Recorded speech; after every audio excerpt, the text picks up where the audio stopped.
Welcome back. Let's join Kashmir Waken now with this story on environmental protection.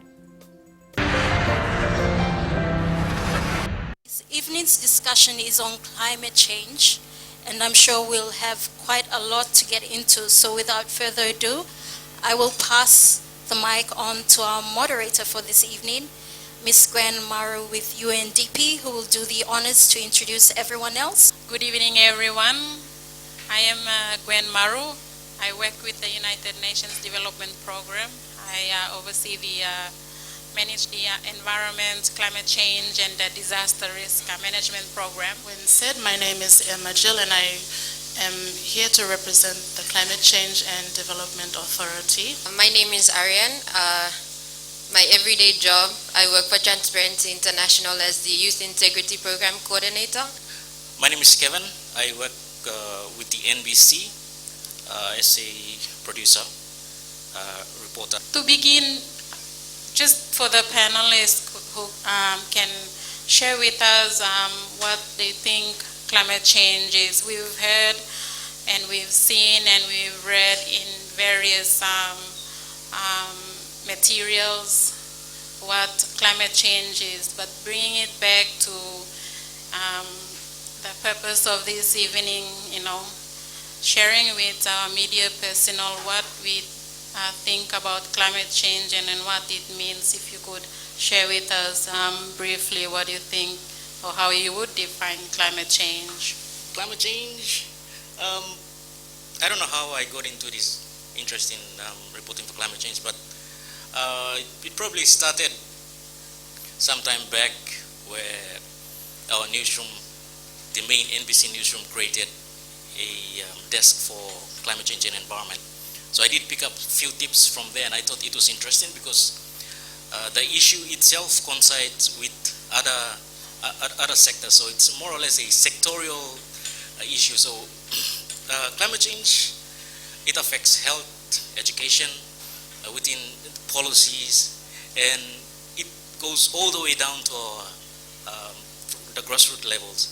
And for us as reporters, it's more or less a very challenging and demanding job, especially when you don't understand the jargons with the jargons and the technicalities, the words used within the context when you're reporting.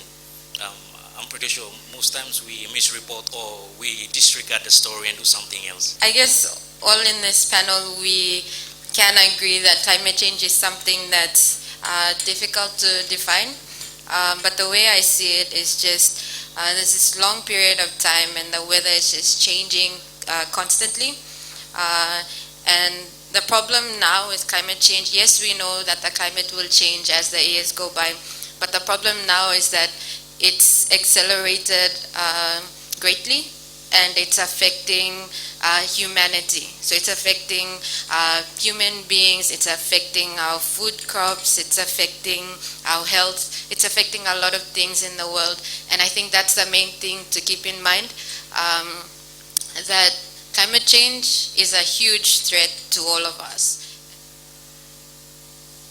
To just extend the explanation that they've given a little bit further, it's a long-term increase in the global average temperature that we are experiencing. So, for example, today is windy and we experienced showers earlier this evening.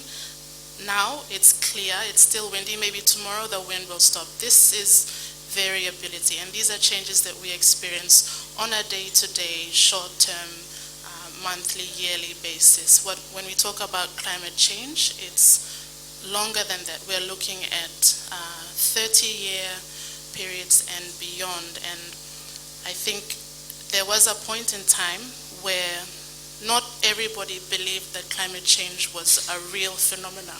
And so the need to really focus on the science and the evidence was there to convince skeptics that actually this is real. But I think at a global level and now regionally and nationally, skeptics are a dying breed, and everybody accepts that climate change is here, and here to stay for the long-term foreseeable future. And so to refer back to what Kevin and Ariane said, we have to look at how it's affecting us and what we can do to anticipate those things and make ourselves resilient so that, as Ariane says, we don't sit here and drown, but we fight and we build our capacity to cope with those effects, and at the same time we do and take actions and steps to reduce those things that are causing the climate to change in a negative way. Great environmental story there. Well, that's all we have for you today on the show. Thanks for your company. And remember, for more information on today's stories, you can email the Extra team on pngextra@nbc.com.pg, or you can visit our webpage at extra.com. Thanks for your company, and we'll see you tomorrow.